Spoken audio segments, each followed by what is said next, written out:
ছোট ব্যবসায়ীদের মাথায় হাত, চিন্তায় পড়েছেন, দিশেহারা হয়ে যাচ্ছেন তারা। কারণ মিলছে না বাণিজ্যিক গ্যাস, টাকা দিচ্ছেন, টাকা দিয়েও পাওয়া যাচ্ছে না।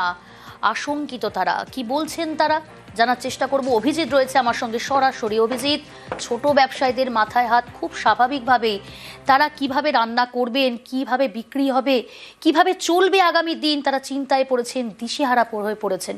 কি বলছেন তারা?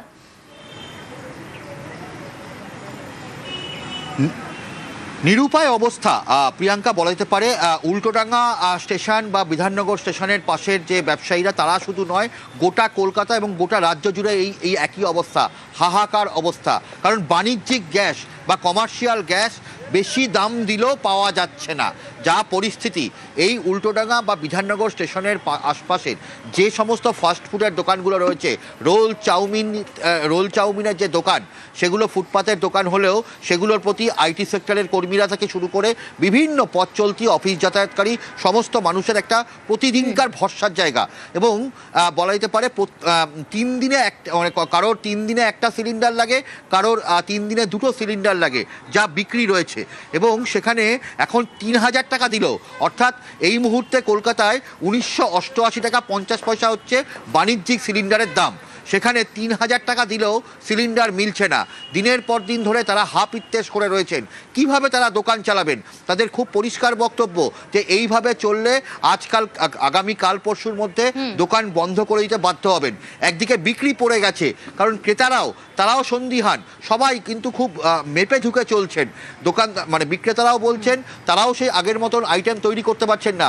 অনেকেই অর্থাৎ মেনুতেও কাটছাট। অভিজিৎ, একদিকে তারা চিন্তায় পড়েছেন কিভাবে তারা ব্যবসা চালাবেন, এবং একই সঙ্গে যে মেনু বা যে মেনু তৈরি হতো রেগুলার, সেগুলো কিন্তু কাটছাট করা হচ্ছে। এখন তো দাম বেড়ে যাওয়ার জন্য এখন লেবার মানে পয়সা দিতে খুব অসুবিধা হচ্ছে। কত টাকা চাইছে এখন? এখন 3000 টাকা।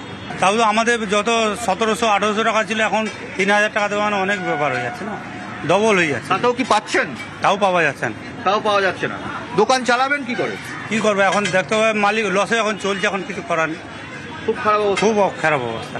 দাম কি বাড়াবেন? না, দাম বাড়ালে তো আমাদের চলবে না। এখানে অফিস এলাকায় এখন তো এরকমই চালাতেই হবে।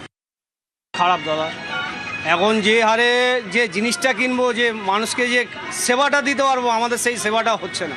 কমার্শিয়াল গ্যাস কত দামে কিনতেন? আপনি নিতাম 1750 টাকা, মানে 1800 টাকা, ওকে 50 টাকা দিতে হতো। এখন বর্তমানে বলছে 2700 টাকা, তাও সোমবারে বলেছি, এখনও যে শুক্রবার, এখনও তার পাত্তা নেই। সেই হারে আমাকে তো বাড়াতেই হবে। যদি আমি 2700 টাকা কি 3000 টাকা যদি আমাকে কেউ যদি গ্যাস দেয়, আমি 5 টাকা করে বাড়াতে হবে। এবার যদি অ্যাভারেজ যদি কমে আসে, আমিও কমিয়ে দেবো। আমাদের 3000 টাকার উপরে গ্যাস কিনতে হচ্ছে। এমনিতে পাওয়া যাচ্ছে না, বলছে 1 হপ্তাহ সময় দিয়েছে। যদি না পাওয়া যায় আমাদের বন্ধ করে 1-2 মাসের জন্য চলে যেতে হবে। দাম কি বাড়াবেন? দাম বাড়ালে আমাদের তো দাম, এক ধরনের 3-4টে দোকান আমাদের এখানে, আমি একা দাম বাড়ালে তো আর হবে না। একা দাম বাড়ালে কি করে?